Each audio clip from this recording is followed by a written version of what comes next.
Hello everyone, আসসালামু আলাইকুম। সবাইকে স্বাগত জানাচ্ছি ভুবনস মম চ্যানেলের নতুন একটি ভিডিওতে। আশা করি আজকের ভিডিওটি আপনাদের সবার ভালো লাগবে। তো সবাইকে ঈদের অগ্রিম শুভেচ্ছা জানাচ্ছি। আর এই অগ্রিম শুভেচ্ছা জানিয়েই আমি আমার আজকের ব্লগটা শুরু করছি। তো কোরবানির ঈদ মানেই তো অনেক রকম মশলা তৈরি করতে হয়।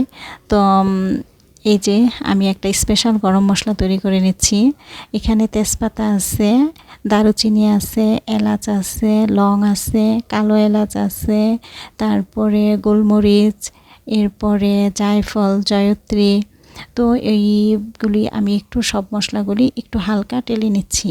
হালকা টেলে পরে ব্লেন্ডারে ব্লেন্ড করে নেব। পাটায়ও বেটে নেওয়া যায়। আমি এই যে ব্লেন্ডারে ব্লেন্ড করে পরে একটা এয়ারটাইট কৌটাতে ভরে রাখলাম। তো এই গরম মশলাটা কিন্তু মাংসের মধ্যে দিলে খুব সুন্দর একটা স্মেল আসবে। আর এই যে আদা রসুনও কেটে নিয়েছি। আদা রসুনগুলি এখন ব্লেন্ড করে ফেলবো সব। এই যে ব্লেন্ড করা হয়ে গেল, এখন শুধু বক্সে করে রেখে দিব। আসলে আমার এক্সট্রা কোনো কাজের লোক নাই, আমি আমার নিজের কাজ একাই করি। তো এজন্য দেখা যায় যে আমি সব কাজেই একটু গুছিয়ে রাখার চেষ্টা করি। তো এই যে বক্সে ভরে রেখে দিলাম। প্রিয় দর্শক, আপনারা যে যেখান থেকে বসে এই মুহূর্তে আমার ভিডিওটি দেখতেছেন, আপনারা সবাই প্লিজ আমার ভিডিওতে একটি লাইক দিয়ে দিবেন।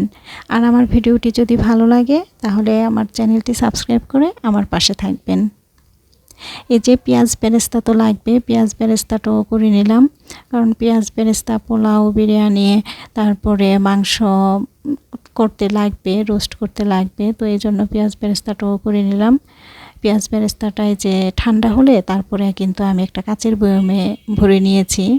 আর কাচের বয়মে ভরে রাখলে কিন্তু অনেক দিন এটা মচমচে থাকবে। আর এটা হচ্ছে ঘি।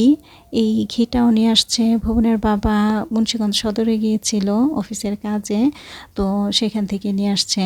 মুন্সিগঞ্জ সদরে একটা মিষ্টির দোকান আছে, আনন্দ মিষ্টান্ন ভাণ্ডার। তো সেই দোকান থেকে নিয়ে আসছে। এই ঘিটা না অনেক ভালো। এই ঘিটা আমরা সবসময়ই আনি ওইখান থেকে। আর যখন আমরা মুন্সিগঞ্জ ছিলাম তখন তো সবসময় এই দোকান থেকেই নিয়ে খেতাম, খুব ভালো। তো এজন্য যখনই মুন্সিগঞ্জ যায় দেখা যায় নিয়ে আসে ওইখান থেকে। 1 কেজি ঘি নিয়ে আসছে। 1 কেজি ঘি নিয়েছে 1600 টাকা। প্রাইসটা অনেক বেশি, কিন্তু তারপরেও ঘিটা অনেক ভালো। আর এই যে এখানে কিছু মশলা নিয়ে আসছে। আমি বলেছিলাম যে এই মশলাগুলি তুমি নিয়ে আইসো, কারণ এই মশলাগুলি আমার ছিল না। তো এগুলি সবই নিয়ে আসছে। এখানে কাবাব চিনি, শাহি জিরা, তারপরে কালো এলাচ, এরপরে লং, জায়ফল, জয়ত্রী। তো এই মশলাগুলোই আছে এখানে। আর এরপরে আমরা তিনজনেই একটু বাইরে যাই। আর বিকালবেলা বাইরে যাই, দেখেন এই যেতে যেতে এই সুন্দর বেলুনগুলো চোখে পড়লো, আমি একটু ভিডিও করে নিলাম। আমরা যাচ্ছি কিছু বক্স কেনার জন্য। তো এই যে এটা পাইকারি দোকান, এখানে একটা কিনলেও না ওরা পাইকারি রেটটাই রাখে, দামটা কম। তো এজন্য এখানে আসছি, এখানে কিছু বক্স কিনবো, বিভিন্ন সাইজের বক্স কিনবো কিছু। এখানে অনেক ধরনের জিনিসই আছে, ওয়ান টাইম গ্লাস, মগ, তারপরে প্লেট, বাটি, সব কিছুই আছে এখানে। তো আমরা একটু ঘুরে ঘুরে দেখছিলাম যে আমরা যেই সাইজ বক্সগুলি খুঁজছি সেগুলো পাই কি না। তো এরপরে পেয়েও যাই, আমাদের যেমন সাইজের প্রয়োজন সেই বক্সগুলি আমরা পাই, পরে আমরা বক্স নিয়ে আসি।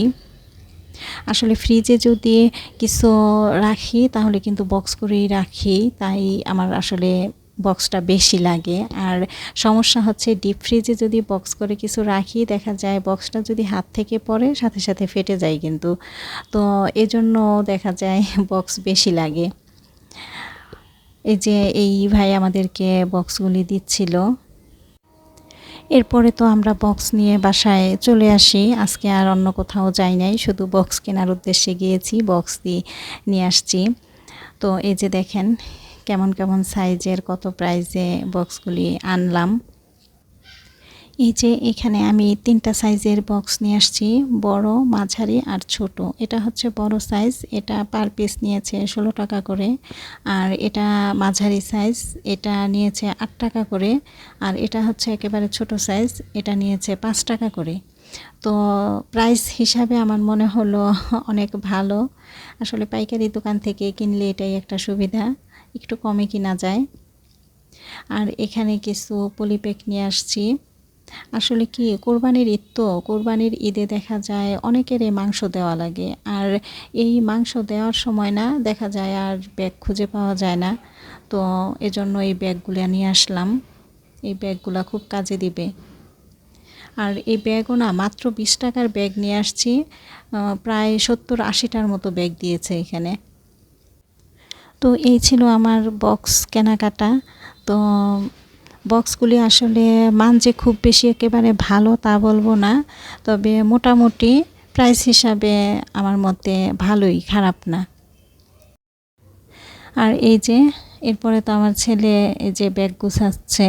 আমরা তো গ্রামের বাড়িতে যেয়ে ঈদ করব, আমরা ওইখানে সবসময় কোরবানির ঈদটা গ্রামের বাড়িতে যেয়ে করি, কারণ ওইখানে আমরা, আমার দেবর ভাসুর সবাই মিলে কোরবানি দেয় ওইখানে। তাই গ্রামের বাড়িতে যেই আমরা কোরবানির ঈদটা করি। তো কাপড় খুব বেশি নেবে না, কারণ একটা দিনই তো মাত্র থাকবো। ঈদের দিন বিকালবেলা আমরা আবার চলে আসব। তো যতটুকু প্রয়োজন সেই কাপড়গুলোই গুছিয়ে নিচ্ছে। তো প্রিয় দর্শক, আপনাদের সবার ঈদ ভালো কাটুক এই প্রত্যাশায় আজকের ভিডিওটি এই পর্যন্তই। দেখা হবে অন্য একদিন নতুন একটি ভিডিও নিয়ে। আশা করি সে পর্যন্ত সবাই ভালো থাকবেন, সুস্থ থাকবেন। আল্লাহ হাফেজ, আসসালামু আলাইকুম।